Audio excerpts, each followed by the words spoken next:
Thomas Jefferson University Department of Neuroscience on a project titled The Effect of Delta Phosph B on Calvinin Expression Levels in Alzheimer's Disease Transgenic Mice. However, before I delve into the specifics of my research, I would like to provide you with some background information. Alzheimer's disease is the most prevalent neurodegenerative disease in existence, affecting over 24 million people worldwide. It is also the most common form of dementia. Alzheimer's disease affects memory and memory-related structures, affecting them primarily and most severely. In this diagram, we compare a healthy brain with a severely Alzheimer's disease-affected brain. There's extreme atrophy in the Alzheimer's disease-affected brain, atrophy meaning shrinkage, especially in the areas of the hippocampus and the cerebral cortex. Alzheimer's disease usually starts with mild forgetfulness, which is often primarily diagnosed as mild cognitive impairment. As the disease progresses, other areas are affected, and this can lead to deficits such as visual-spatial dysfunction, anomia and language problems, and executive dysfunction, eventually culminating in global cognitive impairment. The median survival for Alzheimer's disease is 12 years after initial symptom onset. The diagnosis can only be confirmed at autopsy when the pathological hallmarks of the disease, such as neurofibrillary tangles and amyloid plaques, can be seen. In this diagram, we again compare a healthy brain with an AD-affected brain. There is extreme atrophy in the AD-affected brain, and on the side, we see the progression of the disease until it reaches global cognitive impairment. In Alzheimer's disease, the impairments usually occur in a stereotypical order, starting with medial temporal structures. Medial temporal structures are located in the temporal lobe, which is here covered in green. There are many important medial temporal structures, and my lab specifically focuses on one of these, the hippocampus. The hippocampus is the hardest hit in Alzheimer's disease and works primarily with function, working as a memory formatter and indexer. New memories are formed by the hippocampus and are sent to other parts of the brain to be stored and retrieved when necessary. The hippocampus is located in the temporal lobe. My lab studies deficits relating to the hippocampus, and we do this by looking at Alzheimer's disease and epilepsy. Memory impairments are found in both AD-related and unrelated epilepsy. This means that seizures, which are seen in both AD-related and unrelated epilepsy, could be causing the memory deficits seen in both Alzheimer's disease and epilepsy. My lab also realized that there's a 5 to 10-fold increase in seizures in AD patients. However, these are not convulsive seizures. Rather, it's non-convulsive seizures which experience a significant increase in Alzheimer's disease patients. This means that AD patients may have epilepsy when you take into consideration the non-convulsive seizures. But exactly what is epilepsy? Epilepsy is a brain disorder which is characterized by seizures. Seizures are the unpredictable disruption of normal brain function. In this diagram, you see the random firing of neurons which causes seizures. There are two main types of seizures, convulsive seizures and non-convulsive seizures. Convulsive seizures are widely recognized and easily identifiable. They are characterized by convulsions. Non-convulsive seizures, on the other hand, are rather subtle and can be easily missed by someone untrained in epilepsy. There are two main examples of non-convulsive seizures. These are absence seizures and partial complex seizures. Absence seizures are characterized by decrease in consciousness or a blank expression. Partial complex seizures are characterized by automatisms. These are repetitive movements, such as chewing without moving your mouth or licking your lips. This diagram shows the characteristics of an absence seizure appearing spaced out, and the characteristics of a partial complex seizure, which is repetitive behavior. Delta Phosph B is related to seizures because seizures in aberrant neuronal activity produce delta Phosph B, which is a protein which acts as a transcription factor. This was discovered by Brian Corbett from my lab. The neurons in the hippocampus produce delta Phosph B when seizures happen, and delta Phosph B negatively affects memory genes. There are many genes related to memory, and one that we study in my lab is the calbindin gene. The calbindin gene produces calbindin, which is an important calcium-binding protein for memory. It's found in the hippocampus. This diagram shows the structure of calbindin D28K, which is what I'm focusing on in my research. In Alzheimer's disease transgenic mice, calbindin levels are reduced. But my lab still did not know exactly why calbindin levels were reduced, until they discovered the connection between calbindin and delta-phos-B. Delta-phos-B binds to the calbindin gene. This was discovered by Jason Yu from my lab. And delta-phos-B inhibits calbindin production, which results in memory impairments. This is an animation showing the relationship between delta-phos-B and the calbindin gene. Normally, RNA polymerase would bind to the promoter of the calbindin gene and synthesize calbindin. But when delta-phos-B is introduced, it binds to the promoter part of the gene, tightens the promoter part, and prevents delta RNA from synthesizing calbindin. This leads me to my research design. The purpose of my experiment was to find out whether delta-phos-B expression dictates the magnitude of calbindin expression. I hypothesized that if the expression of delta-phos-B is higher, then the expression of calbindin will be lower. This is a hypothetical graph which I made, showing the relationship which I expect to see between delta-phos-B and calbindin. When delta-phos-B levels are low, calbindin levels are high, and when delta-phos-B levels are high, calbindin levels are lower. I used transgenic mice in my experiment. These are genetically engineered mouse models which develop pathology similar to human AD patients. I used 10 APP meaning Alzheimer's disease transgenic, and 8 non-transgenic mice. These mice were approximately 4 months old. And this is important because at 4 months, we know that the mice are experiencing seizures. Therefore, we know that delta-phos-B is being produced, and we can look at the effect of delta-phos-B on calbindin. These are 4 mice from my lab, the type which I used in my experiment. I utilized immunohistochemistry staining to look at protein expression in the mice brain sections.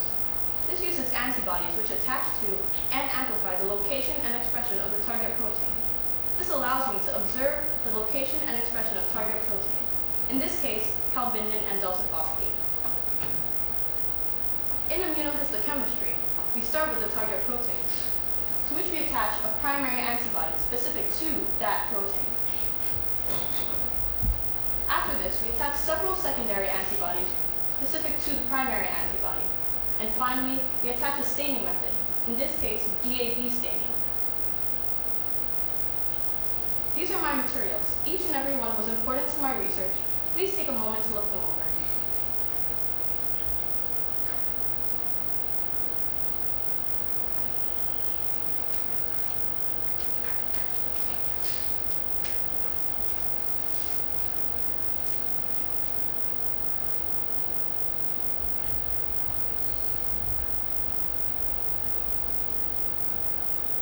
This is the methodology of my research.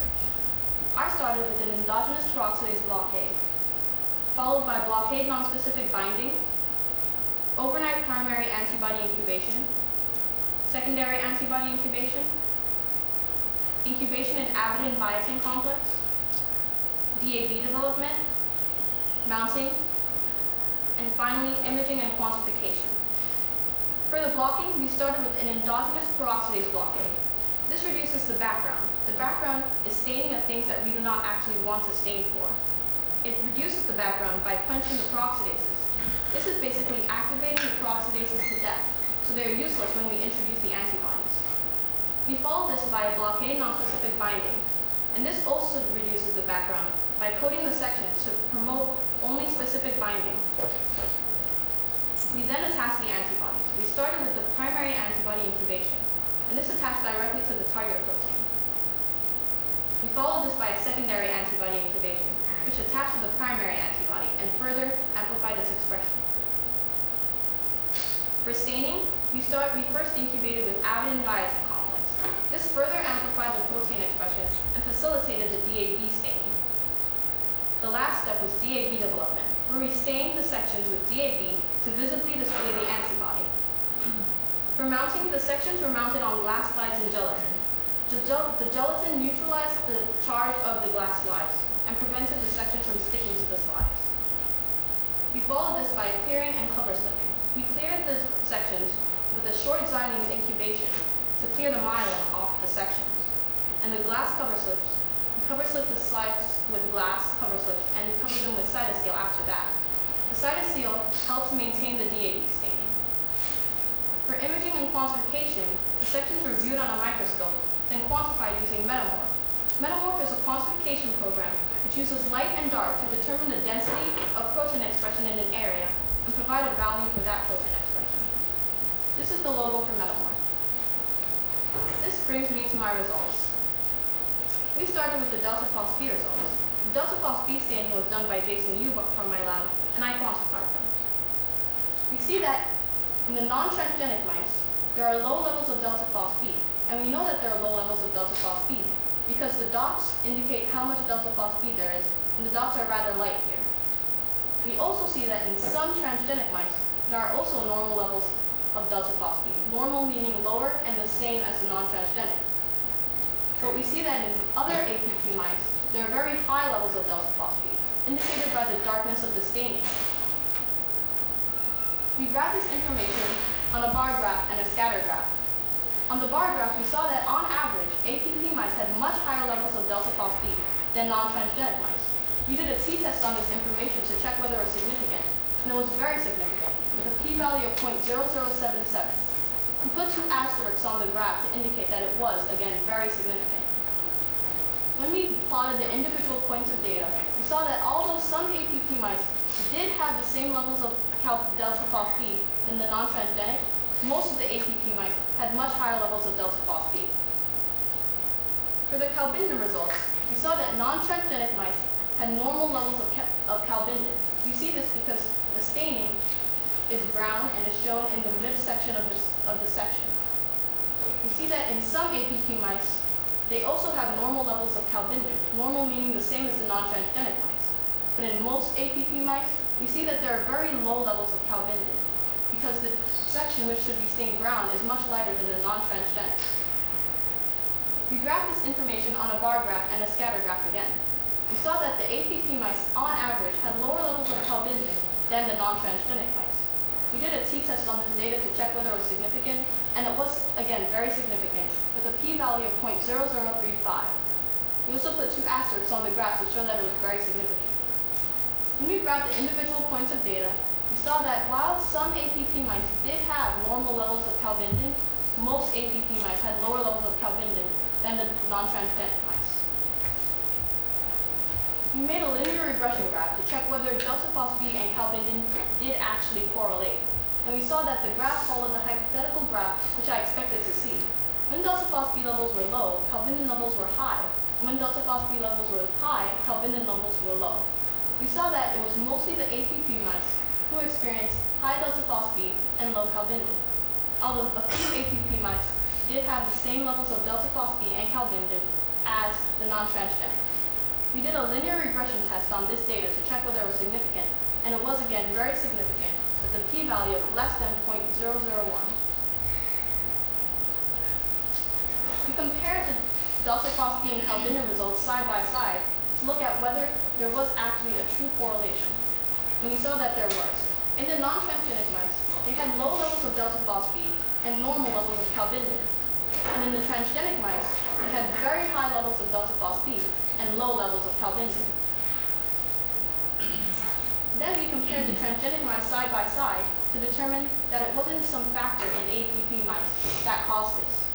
We saw that in some APP mice, there were lower levels of delta phos B, and again, normal levels of calbindin. While in other transgenic mice, there were very high levels of delta phos B and very low levels of calbindin. This leads me to my discussion. I would like to reiterate my hypothesis. I hypothesize that if the expression of delta phos B is higher, then the expression of calbindin will be lower. This was accepted. The transgenic mice with higher delta phos B levels had lower calbindin expressions than the normal and transgenic mice with lower levels of delta phos B. This research provides insight into mechanisms behind memory impairments in Alzheimer's disease. It also provides implications for treatments in AD, perhaps targeting delta phos B. In the future, my lab would like to find the ways to inhibit delta phos B in the hippocampus by stereotactically injecting a delta phos B antagonist into the hippocampus. If this works, it could provide a new treatment for delta phos B and memory problems in AD, because currently, antiepileptics, which are used to treat seizures in AD, do lower DAD level, delta-phos-B levels and reduce the memory impairments, but anti-epileptics are not probable long-term treatments for Alzheimer's disease because anti-epileptics have side effects which can be devastating in the long term. My lab would also like to discover other targets of delta-phos-B because if they can find them and if they are related to memory impairments, it could show delta-phos-B to be a major memory regulator when it comes to memory impairments in Alzheimer's disease. These are my acknowledgments. This presentation would not be possible without these people.